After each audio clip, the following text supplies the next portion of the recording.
दोस्तों नमस्कार। दोस्तों आज एक ऐसी अर्थव्यवस्था का जिक्र जिस अर्थव्यवस्था के कोई सरोकार इस देश के पॉलिटिशियन से नहीं होते हैं, इस देश की संसद से नहीं होते हैं। इस देश में राजनीतिक सत्ता पाने के लिए जो चुनाव की पूरी प्रक्रिया होती है उसकी अपनी इकोनॉमी भी इस अर्थव्यवस्था से कोई सरोकार नहीं रखती है। यह एक अलग मुद्दा है कि किसी भी देश की अर्थव्यवस्था के मद्देनजर वहां के आम नागरिकों की जिंदगी उसी अर्थव्यवस्था पर टिकी होती है। उनकी जिंदगी, उनकी मौत, 2 जून की रोटी, जिंदगी जीने की जद्दोजहद, तमाम रोजगार, सामाजिक आर्थिक विश्लेषण उसी अर्थव्यवस्था के मद्देनजर होता है जिसको लेकर संसद के भीतर कानून बनते हैं। देश में पहले प्लानिंग कमीशन और अब नीति आयोग नीतियों को लगातार सरकार के सामने रखता है। Reserve bank of India Bharat के बैंकों को लेकर अर्थव्यवस्था का एक खांचा खींचता है और वो तमाम वित्तीय संस्थान जो भी आपके जहन में आते हैं, आज उन तमाम वित्तीय संस्थानों के नाम भी अपने जहन में रखिए, क्योंकि भारत की अर्थव्यवस्था के सरोकार इस देश की राजनीतिक सत्ता से होते ही नहीं है।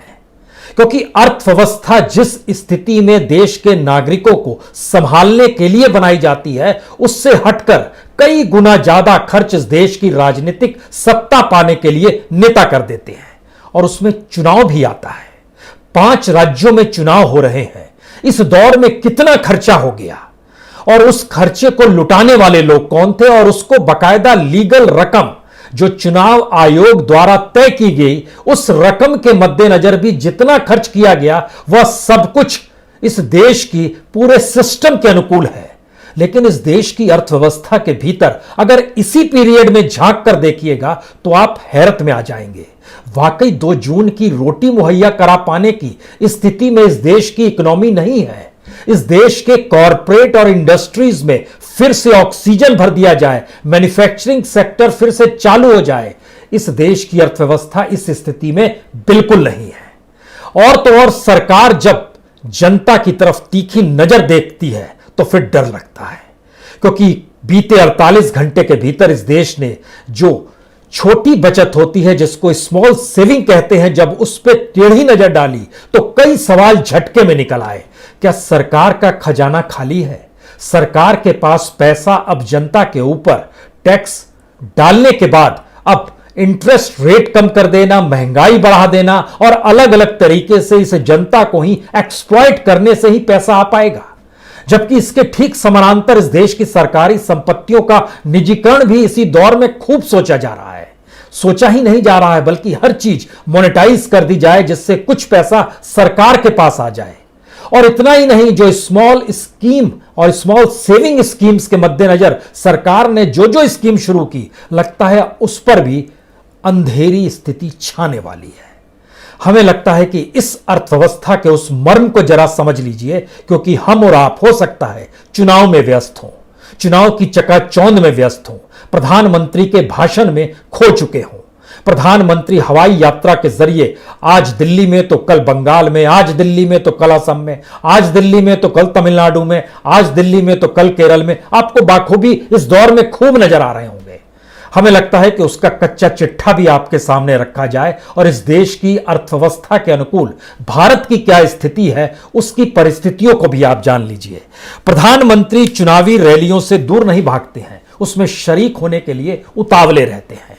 अब आप जरा कल्पना कीजिए, सिर्फ मार्च के महीने में, यानी जो पिछला महीना बीता है, 7 मार्च को प्रधानमंत्री पश्चिम बंगाल गए थे।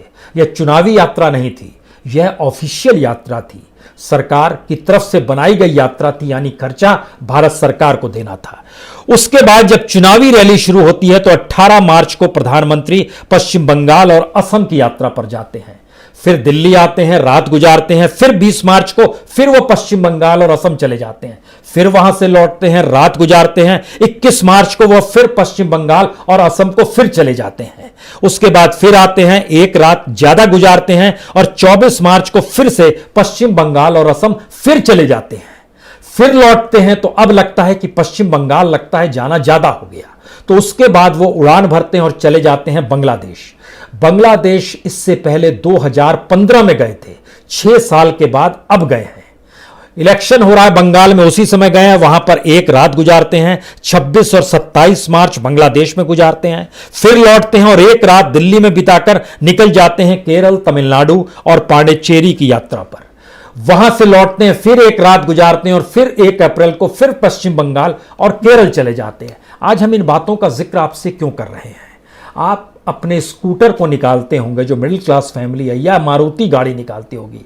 पेट्रोल खर्च होता है और पेट्रोल की कीमत अब कोई बताने की स्थिति में नहीं है जिस कीमत पे वो आ गया है। आप भी चाहते हैं कुछ कोताही बरतें, कुछ कम खर्च हो, कम दूरी की यात्रा करनी पड़े, जो जरूरत हो उसी को पूरा करें, लेकिन नहीं। यह स्थिति इस देश के प्रधानमंत्री के हिस्से में नहीं आती है। यह एक अलग मसला है। आप यहां पर यह सवाल मत कीजिएगा कि आप कितनी यात्रा करते हैं।